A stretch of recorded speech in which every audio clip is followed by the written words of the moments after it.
El pecado de nuestros primeros padres. Extracto de las visiones de Ana Catalina Emmerich. He visto cómo Adán y Eva recorrían por primera vez el paraíso terrenal. Los animales les salían al encuentro y les servían y acompañaban. He visto que tenían más relación con Eva que con Adán. Me parecía que Eva tenía más que hacer con la tierra ni con las criaturas de la naturaleza. Ella miraba más hacia abajo y en torno suyo y se manifestaba más curiosa e investigadora. Adán era más silencioso y más dirigido hacia Dios, su Creador, que hacia las criaturas. Entre todas las criaturas había una que, más que las otras, se había aficionado a Eva. Era un animalito indeciblemente agradable, amistoso y halagador. No conozco otro animal en la naturaleza que pueda ser comparado con él.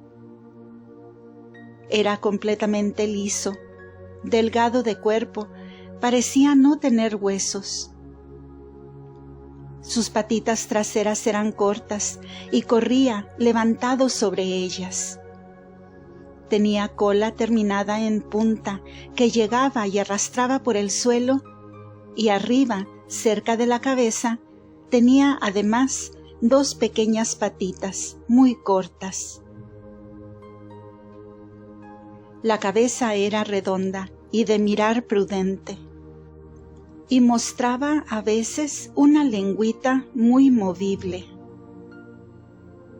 El color del vientre, del pecho y del cuello era blanco amarillento, y por encima, la parte superior, más oscuro, casi como una anguila. Su estatura cuando estaba levantado era como la de un niño de 10 años de edad. Estaba siempre en torno de Eva, y era tan halagador y salamero, tan movedizo e interesado en mostrarse y rodear a Eva, que ésta encontraba gran placer en su compañía. Con todo, este animalito tenía para mí algo misteriosamente temible, y aún lo tengo ahora así ante mis ojos.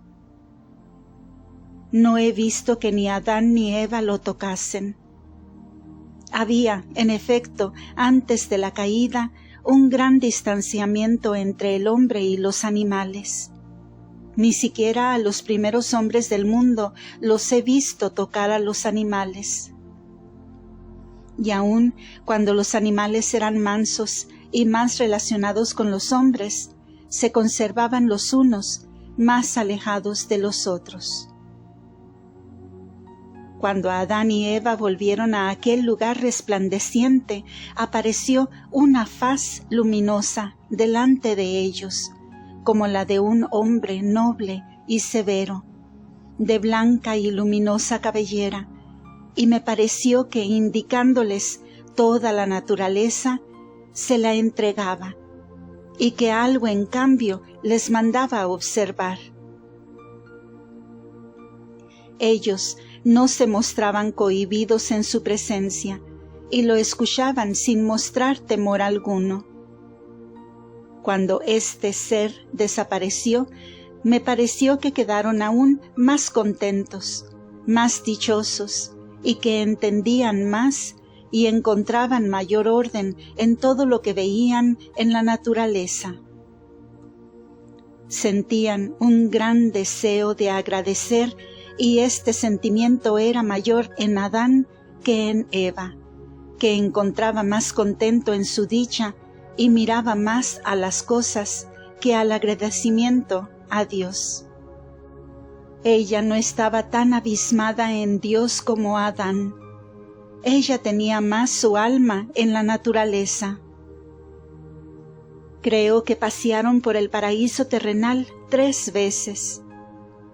He visto a Adán dando gracias y maravillándose de la belleza de la creación, sobre la colinita luminosa donde había estado sumergido en sueño y en visiones, por obra de Dios, cuando fue creada Eva y sacada de su costado.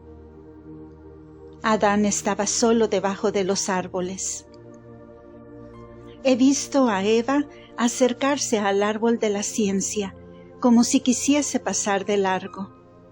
El animalito aquel estaba de nuevo con ella, y me pareció aún más halagador, salamero y movedizo. Eva estaba toda entusiasmada con el animalito, y sentía gran gusto en estar en su compañía. El animal subió al árbol a una altura tal que su cabeza llegaba a la de Eva. Se sostenía con los pies al árbol. Volvió la cabeza hacia Eva y habló. Dijo que si comían de la fruta del árbol serían libres y no más esclavos, y sabrían cómo sería la forma de su descendencia. Ellos sabían que ya tendrían descendencia, pero entendí que aún no sabían cómo Dios lo quería, y que si lo hubiesen sabido, y a pesar de ello hubiesen pecado, la redención no habría sido posible. Eva se mostraba cada vez más curiosa hacia las cosas que la serpiente le decía. Se produjo en ella algo que la sumió en oscuridad. Yo temblaba por ella. Miró ella hacia Adán, que estaba absorto debajo de los árboles. Ella lo llamó, y él acudió a su llamado. Eva fue a su encuentro, y luego retrocedió. Se notaba en ella una indecisión, una inquietud.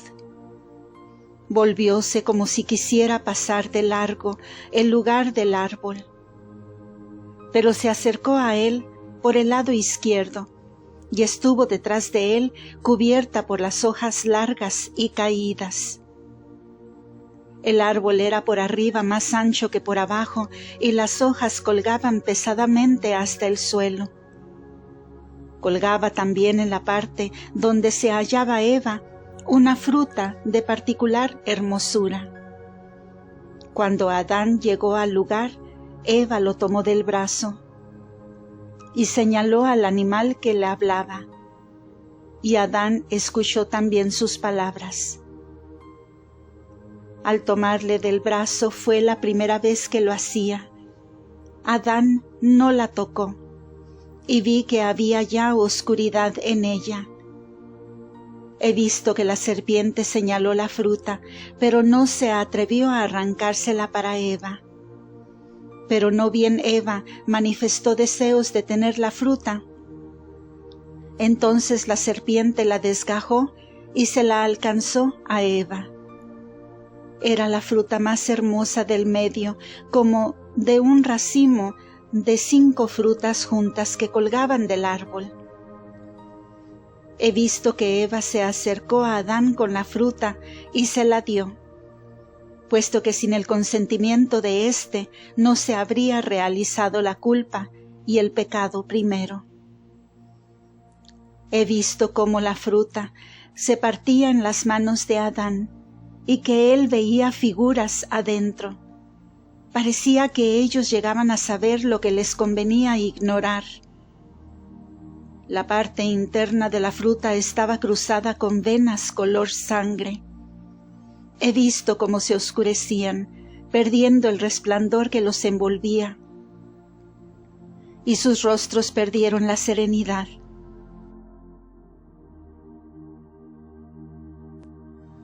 Parecióme que hasta el sol se retiraba.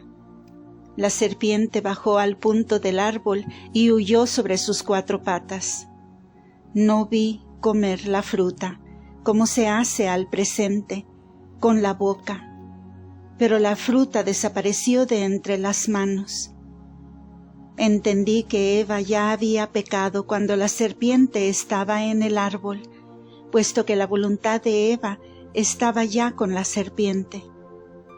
Supe entonces algo que no puedo explicar ahora debidamente. Era como si la serpiente fuese la figura y la representación exterior de la voluntad de Eva, como de un ser con el cual pudiesen ellos hacerlo y alcanzarlo todo. Dentro de esta voluntad, en figura, entró Satán. Por el gustar de la fruta prohibida, no estaba aún completo el pecado. Pero esta fruta de tal árbol que echa sus ramas en la tierra y reproduce nuevas plantas de la misma especie, que hacen lo mismo luego al hincarse en el suelo, tiene en sí la significación de un trasplante y de una reproducción de su mismo poder. Y esta reproducción es como un trasplante pecaminoso, apartado de Dios. De este modo se realizó con la desobediencia y con el gustar de la fruta, la separación de la criatura de su Dios, y la reproducción en sí y por sí, y el amor de sí en la naturaleza humana. El hecho de gustar la fruta, que tenía en sí esta significación y este concepto, tuvo como consecuencia una reversión, una marcha hacia atrás en la naturaleza, y trajo el pecado y la muerte. La bendición de una descendencia santa y pura en Dios y por Dios, que había recibido a Adán después de la creación de Eva, le fue quitada después de probar la fruta. Yo he visto cómo al dejar Adán su lugar en la colinita para ir hacia Eva, que lo llamaba, se aproximó el Señor por detrás de él y le quitaba algo de su cuerpo. Tuve la persuasión de que de ello debía salir la salud del mundo. Tuve una vez, en la fiesta de la Inmaculada Concepción de María, una visión de Dios sobre este misterio. He visto en Adán y Eva encerrada la vida corporal y espiritual de todos los hombres, y como por el pecado y la caída fue esta vida corrompida y mezclada, y cómo los ángeles caídos adquirieron entonces poder sobre los hombres. He visto en esta visión cómo la segunda persona de la Santísima Trinidad descendió sobre Adán, y con una especie de cuchillo retorcido le sacaba esta bendición antes que consintiese en el pecado. En el mismo momento he visto salir como del costado de Adán, de donde se le había sacado la bendición, a la Virgen Inmaculada, y remontarse como una nubecilla luminosa hasta Dios en su gloria. Con el gustar de la fruta prohibida se encontraron Adán y Eva como embriagados, y con el consentimiento en el pecado se obró en ellos un cambio muy grande. Estaba entonces la serpiente entre ellos.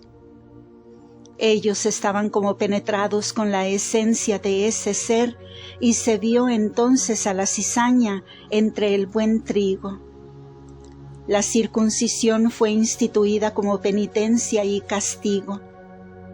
Como la viña se poda para que el fruto, el vino, no sea agreste, ni la planta estéril, así tuvo que hacerse con el hombre para que pudiera ser nuevamente ennoblecido.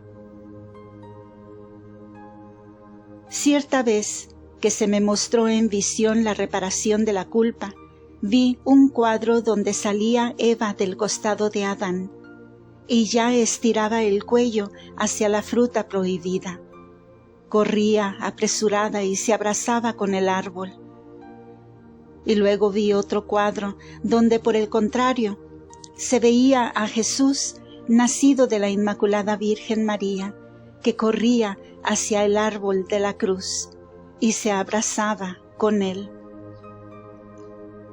En esta ocasión vi que la descendencia de Eva, oscurecida por el pecado, se purificaba por los padecimientos de Jesús, y comprendí que debe ser arrancado el placer prohibido de la carne del hombre mediante el dolor de la penitencia.